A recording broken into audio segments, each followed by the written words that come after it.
Hello and welcome to another edition of Modeling the Masters. My name is Carmichael, and today we're going to be talking about the famous entrepreneur Walt Disney and how you can model his strategies to achieve success with your business.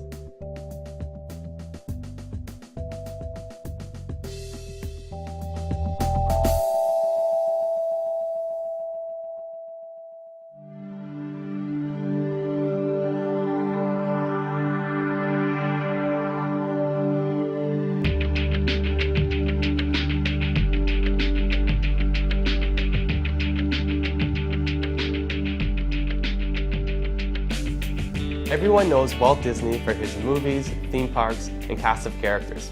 What most people don't know is when he first started out, he had no money, he had to live in his office because he couldn't afford rent for an apartment, and he survived on a diet of cold beans because he couldn't afford food.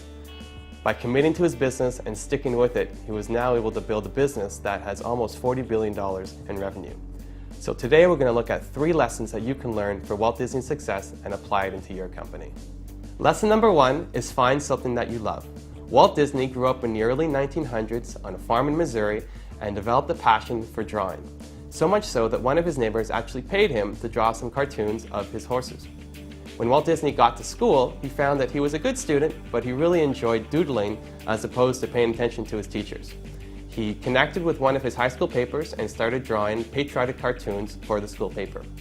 When he was 16, though, he found that school just wasn't for him. So he dropped out, joined the Red Cross, learned to become an ambulance driver, and actually was shipped to France to become an ambulance driver over there.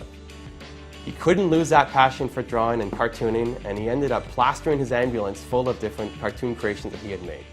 People knew him on the street because he was the ambulance driver with all the different cartoons plastered on his ambulance. He decided that cartooning was for him, he was going to be an artist, and he returned to America to start his career as an artist. So lesson number 1 really is make sure you have that strong passion for your business. If you don't really love it, it's going to be hard to succeed as a business owner.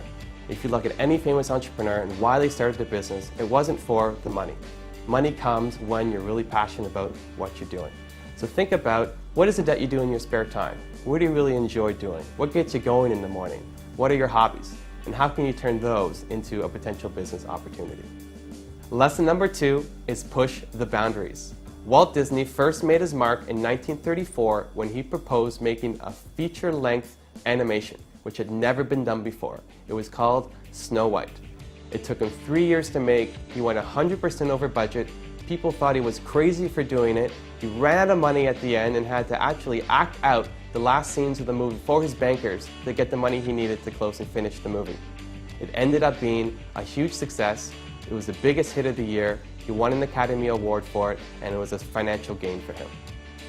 Walt Disney's next big project was Disneyland, a 330-acre project out in California, a theme park which had nothing to do with his movies. People thought he was crazy again.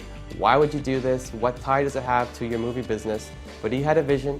He was determined to make it happen, and again, it was a big success for him. Then he went on to open up the Walt Disney World in Florida, and the company was able to open up different theme parks around the world. So the message for entrepreneurs here is push the boundaries. You need to do something different to get your company noticed. As a small entrepreneur, there's so much competition. It's so difficult to get on people's radar screens and make them pay attention to you. So you have to do something that's going to get you noticed. Something that will help you stand out from the crowd. So what is it that will be your equivalent of a Snow White? Something that's never been done before, that's really going to get you noticed and get the attention paid to your business. Lesson number 3 is stay top of mind. Walt Disney did everything he could to make sure people kept remembering the Walt Disney name. He did a lot of advertising as an example. So he did TV campaigns, direct mail campaigns, print ads. He even did grocery store coupon cutouts. So when you're at the grocery store, you're thinking about Walt Disney. He was also a pioneer in merchandising. So whenever a new feature film came out that was a Walt Disney production, you would also be able to buy all the merchandise that went along with it. Today, Walt Disney is known not only for its movies, but its TV stations, theme parks, dolls, toys, games, and a whole host of other merchandise. So the lesson for entrepreneurs is stay top of mind. You need to do whatever you can to make sure your customers are always thinking about you. The easiest way to grow a business is to sell more to your existing customers. The hardest way to grow a business is to go out and try to find new customers. So do whatever you can to make sure your customers are always thinking about you. You're the first person that comes to mind when they're thinking about your product or service, and it's the best way to be able to grow your business. Walt Disney is an entrepreneurial legend who's built up one of the most recognized companies in the world. But remember, when he first got started, he had no money. Nobody believed in him. He had to live out of his office because he couldn't afford an apartment. And he survived on a diet of cold beans because he couldn't afford other food. By following his lessons though, you too can achieve entrepreneurial success. So remember, find something you love, push the boundaries, and stay top of mind. I hope you've enjoyed this episode of Modeling the Masters. To learn more about Walt Disney and his entrepreneurial success, you can visit our website at evancarmichael.com, and you can also check out our blog, which is listed below. I also want to take this opportunity to thank Phantom Media for the great work they've done in producing this video, and I hope you'll join us for the next episode of Modeling the Masters.